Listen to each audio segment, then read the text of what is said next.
आप सबको एक बार फिर से जय मसीह की। परमेश्वर का धन्यवाद हो। यहाँ पर आज हम नीति वचन 29 के 2 पदों पर चर्चा करना चाहते हैं, जो कि बहुत ही महत्वपूर्ण हैं और हमारे जीवन से जुड़े हैं। अगर मान लीजिए हम अपने जीवन को सही बनाना चाहते हैं, प्रभु परमेश्वर के साथ चलना चाहते हैं, तो हमें 2 काम करने पड़ेंगे। पहला काम कि हमें परमेश्वर के वचन पर भरोसा रखना पड़ेगा। दूसरा काम, उसको सही ढंग में समझना पड़ेगा कि परमेश्वर का वचन कहता क्या है और हम किस तरीके से उसको लेते हैं। 2 तरीके से ना हम इसको इस्तेमाल में लेकर के आते हैं, एक तो लागोस में और एक रेमा में। लागोस मतलब जो लिखा है ठीक वही बात दूसरे लोगों तक पहुंचा दी जाती है, और इतिहास है, मानो एक इतिहास की बात दूसरे व्यक्ति को सुनाई जाती है और वो उसको याद कर लेता है, कंठस्थ कर लेता है। तो सेम प्रक्रिया आज के दिनों में यही चल रही है कि लोग वचन में ऐसा लिखा है ऐसा करके बोल देते हैं और यही सिखा भी रहे हैं, जबकि ये परमेश्वर का वचन तो जीवित वचन है और ये बोलता है, ये बातचीत करता है कि क्या कहता है, उसको सुनने की ज़रूरत है। मतलब उसको सुनने की आवश्यकता है कि हम लोग उसको सुने कि वो परमेश्वर हमसे क्या बोलेगा। दाऊद कहते कि तूने 1 बार कहा और 2 बार मैंने सुना। हम यहाँ 10 बार सुनते हैं और 1 बार भी नहीं सुनते। परमेश्वर क्या कहना चाहता है उस पर नहीं ध्यान करते। जीवन में जब कभी भी आपके दुख, संकट या मुश्किलें आती हैं, तो उससे हमें कुछ हिदायत मिलती है कि हमें क्या करना चाहिए। और जीवन के वो एक ऐसे पड़ाव होते हैं जिनके द्वारा आप आनंद को प्राप्त कर सकते हैं। जिस आनंद को पाने के लिए आप दुनिया में भाग रहे हैं ना, वो आनंद परमेश्वर आपको उसी वक्त में देता है जब आप दुख में होते हैं। जब तक परीक्षा नहीं देंगे तब तक वो नहीं मिलने वाली जो प्रमाण पत्र आप पाना चाहते हैं। और इस संसार के अंदर रहते हुए बहुत सारे लोग अपने जीवन को दुखी बनाते हैं, क्योंकि वो परमेश्वर की वाणी को सुनते नहीं, परमेश्वर की आवाज को नहीं सुनते, परमेश्वर के मार्गदर्शन देने वालों की बातों को नहीं सुनते। सबसे पहली बात तो एक बात ध्यान में रखें कि मार्गदर्शन देने वाला व्यक्ति है कौन। जिसको स्वार्थ है अपना, वो व्यक्ति है, या जिसको बिना स्वार्थ के कोई काम कर रहा हो। जो बिना स्वार्थ के काम करता है उसको कोई लेना देना नहीं होता है, उसको मतलब होता है परमेश्वर की वाणी को लोगों तक पहुंचाना। और परमेश्वर के वचन जब आपको और मुझको काटने लगे, तो मानो ये मनुष्य को बार बार डांटे जाने के जैसा है। लोग तो डांटते ही हैं, लेकिन परमेश्वर भी डांटता है। और जब है ना बार बार बताया जाए, समझाया जाए, सिखाया जाए, तो उसका जो रिजल्ट है, जब है ना नहीं करता कोई व्यक्ति उस कार्य को, तो उसका उल्टा निकलता है। 29 का पहला पद कहता है, जो मनुष्य बार बार डांटे जाने पर भी अपना हठ नहीं छोड़ता, वह अचानक ही नाश हो जाएगा। बहुत ही स्पष्ट बात है। नहीं, मैं तो ये करूंगा, मुझे तो ये करना है, और मैं तो बिल्कुल ठीक हूं। इस तरीके की हठ धर्मी जो है, मनुष्य के विनाश का कारण होती है, जबकि परमेश्वर ऐसा नहीं चाहता है। और बाइबल कहती है कि उसका आगे लिखा है, अचानक ही नाश हो जाएगा और फिर कोई उपाय ना रहेगा। अगर परमेश्वर आपके जीवन के अंदर कोई भी डांट और डपट को देता है, तो इसका मतलब है कि आप अपने जीवन को संवार लें। अपने जीवन के अंदर कुछ अच्छा करने का यत्न करें, उसकी आवाज़ को सुनने का यत्न करें। इसी का 18वां पद जब मैं पढ़ता हूँ तो वहाँ पर लिखा है, ईश्वरीय प्रकाशन के अभाव में लोग अराजक हो जाते हैं। दूसरी बाइबल में ट्रांसलेशन है, जहाँ दर्शन की बात नहीं होती वहाँ पर लोग निरंकुश हो जाते हैं। मतलब कहने का एक ऐसे व्यक्ति बन जाता है कि उसके पास कोई लगाम नहीं है, और जिस घोड़े की लगाम नहीं होती ना तो वो घोड़ा जिधर मर्जी भागता है। परमेश्वर का वचन, परमेश्वर की वाणी, परमेश्वर के लोगों की अगुवाई, वो आपके और मेरे लिए लगाम का काम करती है। कब हमें कितना तेज दौड़ना है और कब रुक जाना है। लेकिन जब व्यक्ति परमेश्वर की वाणी को ना सुने, परमेश्वर की आवाज को ना सुने, उसकी ताड़ना को ना समझे, तो वो अपने आप से नाश होने की कगार पर है। मनुष्य खुद जिम्मेदार होता है कि उसको आगे बढ़ना है या उसको नीचे गड्ढे में जाना है। हम लोग बहुत बार सोचते हैं कि अरे नहीं, मैं तो ऐसा करूंगा ऐसा हो जाएगा, ऐसा करूंगा ऐसा हो जाएगा। हम ना एक व्यक्ति की कहानी पढ़ते हैं, उसको देखते हैं, एक उड़ाऊ पुत्र की कहानी। हमने ना बचपन से, जब से ना हमने प्रभु को जाना है तब से ना सीखा है, सुना है, हर घर में बताई जाती है, हर चर्च में बताई जाती है। लेकिन उससे सीखें। वो अपने पिता से क्या कहता है कि तू मेरा हिस्सा मुझे दे दे और मैं क्या करूँगा, मैं दूर देश को जाऊँगा और वहाँ पर व्यवसाय करूँगा और मैं बड़ा आदमी बन जाऊँगा। क्या हम जानते हैं उस कहानी से हमें क्या सीखने के लिए मिलता है? वो व्यक्ति अपनी विचारधारा को रख रहा है। अब जब तक वो अपने पिता के घर में था, एक लगाम थी उसके पास में। वो लगाम से क्या है, वो रुका हुआ था, एक अराजकता नहीं थी, अपनी मन मर्जी नहीं कर रहा था वो। अब अगर अपनी मन मर्जी को उसने करना शुरू किया, बाहर गया, यार दोस्त बनाए, यार दोस्तों के साथ खाया पिया, ऐशो आराम किया, अचानक से एक दिन बुरा वक्त आ गया, और जब बुरा वक्त आया तो उसके पास कुछ भी नहीं था। उसको समझना चाहिए था, उसको सीखना चाहिए था। ठीक उसी तरीके से जीवन के तमाम उन पलों को समझ लेना चाहिए कि परमेश्वर का वचन हमें क्या सिखाता है। एक पद है ना, मैं जब मैं पढ़ता हूँ तो बहुत ही सुंदर लगता है, और है ना इस पद की गंभीरता को मैं समझता हूँ। इसलिए मैं जीवन में कभी भी कोई भी काम ऐसे नहीं करता जैसे दूसरे लोग करते हैं। और लोग शायद मुझे मूर्ख बोलते हैं, बेवकूफ़ बोलते हैं, हो सकता है, लेकिन बाद में मालूम चलता है, कुछ दिन के बाद जब रिजल्ट निकलता है तो पता चलता है कि कौन मूर्ख और कौन समझदार है। सबोपदेशक की पुस्तक के अंदर उसका 11वां पद ऐसा कहता है। 11वां पद मेरे लिए सबसे फेवरेट है ना पुस्तकों में से नीति वचन और सबोपदेशक है। और जीवन को अगर जीना है तो आपको इन पदों को, इन दोनों किताबों को अपने जीवन के अंदर उतार लेना चाहिए, ताकि आप जीवन के कटु सत्य को समझ सकें। यहाँ पर कहता है, सूर्य के नीचे मैंने यह भी देखा कि दौड़ में जीत तेज दौड़ने वाले को नहीं, युद्ध में विजय सूरवीर को नहीं, रोटी बुद्धिमान को नहीं, धन संपत्ति समझदारों को नहीं, और नए अनुग्रह योग्यता संपन्नता को मिलता है। बहुत ही गौर से समझे इस बात को। दौड़ में जीत तेज दौड़ने वाले को कभी नहीं मिलती, युद्ध में विजय जो सूरवीर मतलब ताकत पर है ना वो जोर का अजमाता है, उसको कभी भी नहीं मिलती। ये जीवन का कटु सत्य है, और इससे इतर कुछ भी नहीं हो सकता, इससे परे कुछ भी नहीं हो सकता।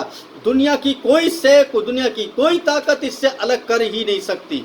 मैं दावे के साथ कह सकता हूँ, इतिहास उठा करके देख लीजिए, शुरू से लेकर के अभी तक। अजीजों, आप इस बात को समझ लें कि परमेश्वर क्या कहता है। और वो कहते हैं धन संपत्ति समझदारों को नहीं। बहुत सारे लोग समझदार लोग हैं इस दुनिया के अंदर, जो है ना कम पढ़े लिखे उनको बेवकूफ़ मूर्ख समझते हैं, और ना जो पढ़ लिख जाते हैं वो ज़्यादा समझदार समझ लेते हैं अपने आप को। तो वो कहते हैं धन संपत्ति समझदारों को नहीं, और नए अनुग्रह योग्यता संपन्न को मिलता है। योग्यता संपन्न को अनुग्रह भी नहीं मिलता।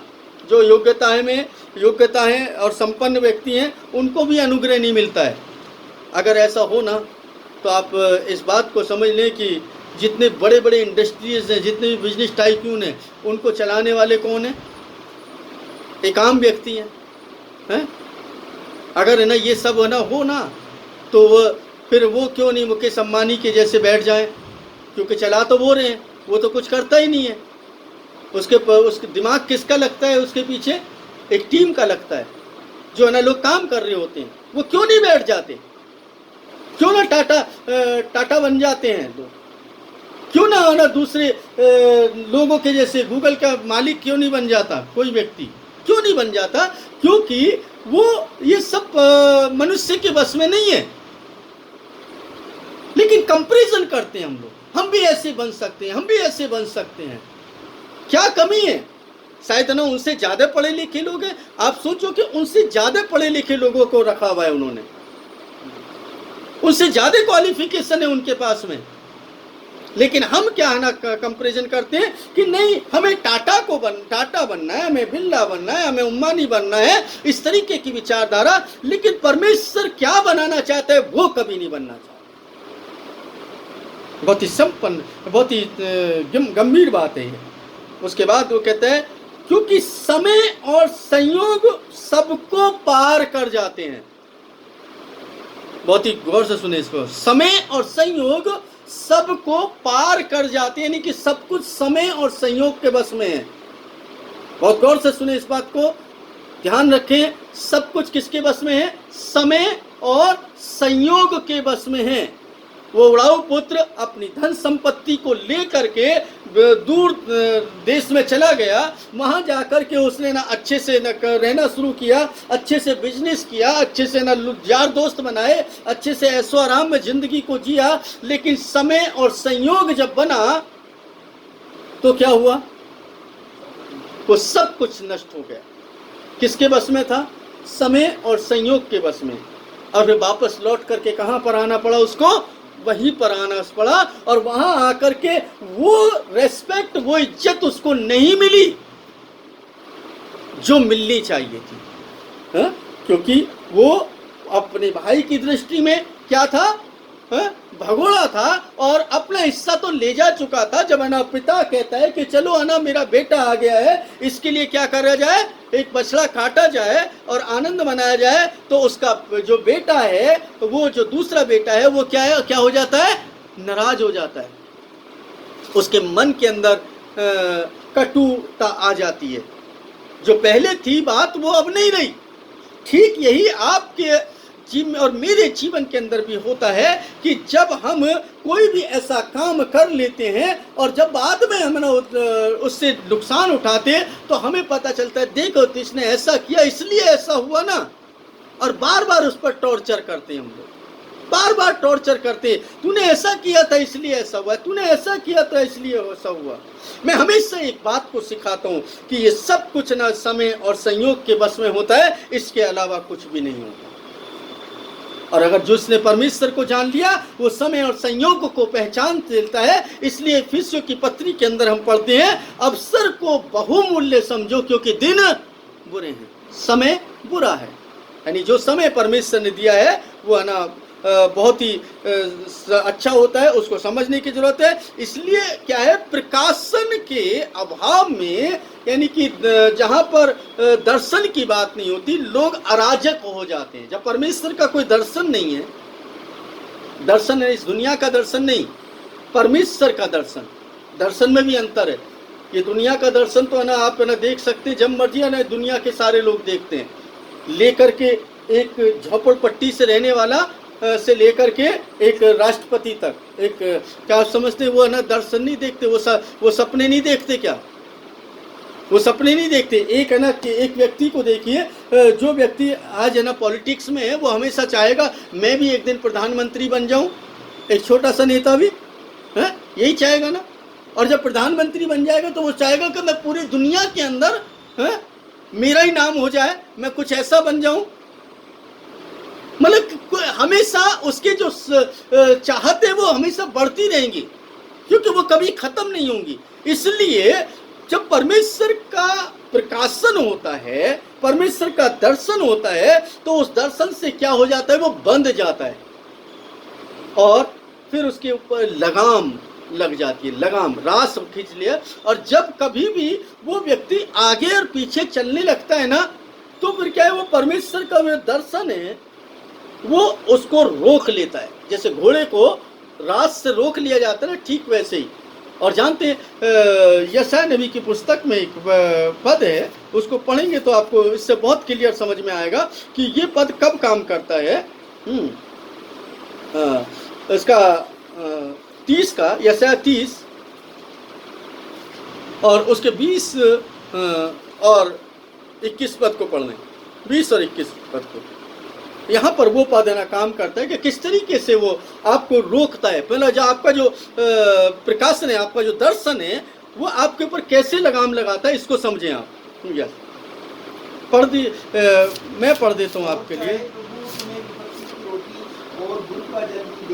यद्यपि प्रभु ने तुम्हें कष्ट की रोटी और दुख का जल दिया, फिर भी तुम्हारा शिक्षक अधिक समय तक छिपा न रहेगा, परंतु तुम अपनी आंखों से अपने शिक्षक को देखोगे। जब कभी दाहिने या बाएं मुड़ने लगो तो तुम्हारे कान के पीछे से ये वचन सुनेंगे, मार्ग यही है, इसी पर चलो। अगर इधर उधर मुड़ने लगोगे तो वो जो प्रकाशन है ना, वो जो दर्शन है ना, वो जो परमेश्वर का लिए आपने जो मन्नत मानी है ना, वो आपको ना बार बार आपके कान में आकर के बताएगा कि नहीं, तुझे इधर नहीं जाना, इधर जाना है। क्योंकि वो आपके ऊपर लगाम का काम करेगी। परमेश्वर आपको बार बार रोकेगा, परमेश्वर आपको बार बार ना बताएगा कि तुझे ये करना चाहिए। मैं आपको एक बात बता दूं, मुझे ना जीवन में बहुत चांस मिलते हैं बहुत कुछ करने के लिए, लेकिन जो परमेश्वर कहता है मैं उसके अलावा कुछ भी करने का यत्न नहीं करता हूं। फिर भी गलती से बहुत कुछ हो जाता है, और जैसे ही गलती से हो जाता है मैं अपने आप को कंट्रोल करने की कोशिश करता हूं और फिर से प्रभु के उसी दर्शन पर ना मैं काम करने लगता हूं। मेरा जीवन प्रभु के लिए, प्रभु ने मुझे जीवन दिया और मैं दूसरों के लिए अपने जीवन को जिया हूँ और जीता रहूँगा, और दूसरों के जीवन में कुछ खुशहाली लेकर के आ सकूँ, आत्मिक तौर पर, सांसारिक तौर पर, वो है ना मैं कोशिश निरंतर प्रयास करता रहूँगा।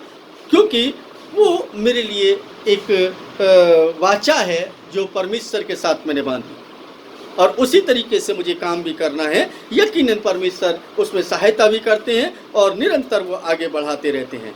और ये संयोग जो है, संयोग इसको इंग्लिश में कहते हैं चांस, बाई चांस, बोलते ना बाई चांस ऐसा हो गया, बाई चांस हो गया अचानक से। पर तो ये संयोग, समय, वक्त आ गया। हर चीज का एक वक्त है, जन्म का वक्त, मृत्यु का वक्त, पाने का वक्त, खोने का वक्त, मिलने का वक्त, बिछड़ने का वक्त। लेकिन हम वक्त से पहले अगर किसी चीज को पाने का यत्न करें तो हम पा तो लेंगे, कोशिश तो कर लेंगे, लेकिन क्या होगा। मैं कई लोगों को देखता हूं अपने बच्चों को बहुत ज्यादा खिलाते पिलाते हैं और वो कहते कि ना जल्दी से ये मोटा हो जाता, मोटा ताजी हो जाए। कुछ बच्चे खाने के भी शौकीन होते हैं, उनको भी अच्छा लगने लगता है, वो खाते रहते हैं और वो बहुत सारा खा लेते हैं। और जब खाते खाते क्या होता है, उनकी बॉडी का जो शेप है वो बिगड़ने लगता है। और वो इतना बिगड़ जाता है, मैंने अभी देखा है 10 साल का एक बच्चा था जो कि लगभग उसका वेट 200 किलो है। 10 साल का बच्चा है, उसको शायद बीमारी हो सकती है, लेकिन मैं उसकी बात नहीं कर रहा हूँ, मैं बहुत सारे बच्चों की बात करता हूँ। आप देखेंगे ओबेसिटी है ना बढ़ती जा रही है, मतलब जो है मोटापा जो है बच्चों के अंदर बढ़ता जा रहा है। कारण क्या है कि लोग है ना बच्चों को ये भी खा, क्योंकि ताकतवर रहना चाहिए बच्चा। लेकिन समय से पहले ही हम उसको ना इतना बड़ा बनाने की कोशिश कर रहे होते हैं कि जिसके वजह से हम उसके लिए एक मुश्किल खड़ी कर दी कि उसने क्या किया, अपने से आपके कहने पर और अपनी इच्छा के अनुसार उसने खाना शुरू किया और मालूम चला कि वो हेल्दी हो गया, वो मोटापा आ गया। अब मोटापा आने के बाद क्या होगा, क्या वो है ना पहले के जैसे एक्टिव रह पाएगा? नहीं रह सकता। तो हमने क्या किया, उसके साथ अच्छा नहीं बल्कि बुरा किया। हम अपनी संतान के साथ भी देखते हैं कि इस तरीके की विचारधारा, तो कहने समय से पहले हम उसको बड़ा करना चाहते हैं, समय से पहले हम बच्चे को एक परिपक्व बनाना चाहते हैं, जबकि आपको चाहिए कि सब कुछ रूटीन में होना चाहिए, जैसा हो रहा है होने दीजिए। आपको कब पानी चाहिए, कब उसको पानी देना है पेड़ को, और कब है ना उसको खाद चाहिए, उसको खाद देना है। ये नहीं कि ज़बरदस्ती उसे पानी लगाते लगाते मालूम चलेगा कि ज़्यादा पानी लगाते तो फसल ख़राब हो जाती है। ठीक उसी तरीके से जो कुछ हम अगर अति करने लगते हैं किसी चीज़ की, तो वो हमारे लिए नुकसानदायक होती है, कभी भी अच्छी नहीं होती। इसलिए प्रकाशन होना बहुत ज़रूरी है। प्रकाशन के साथ हमारे पास में क्या होता है, लगाम हो जाती है। और धन्य है वे जो व्यवस्था का पालन करता है।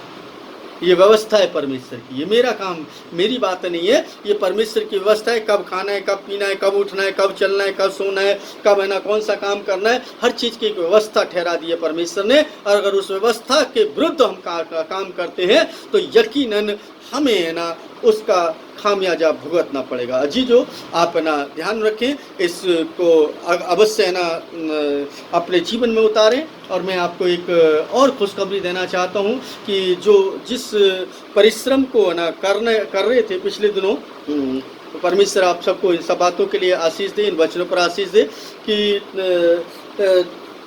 लगातार बाइबल का चलना, बाइबल को पढ़ना ये मुमकिन नहीं है, लेकिन सुन सकते हैं। जो पढ़े लिखे भाई बहन नहीं है उनके लिए भी बहुत ज़रूरी है कि ना वो बाइबल को पढ़ें, अगर पढ़ नहीं सकते तो सुने।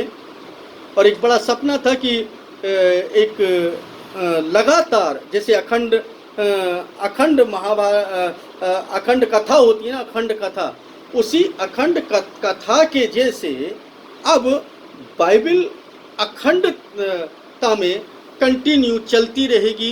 जो चाहे, जब चाहे, जितने बजे चाहे, दिन में चाहे, रात में चाहे, अपने सफ़र में चाहे, अपने घर में किचन में काम करते हुए, कपड़े धोते हुए, अपने चलते फिरते हुए, ड्राइविंग करते हुए, आप उस अखंड बाइबल पाठ में सहभागी हो सकते हैं, क्योंकि वो अभी लॉन्च कर दी गई है पिछले 2 दिन पहले।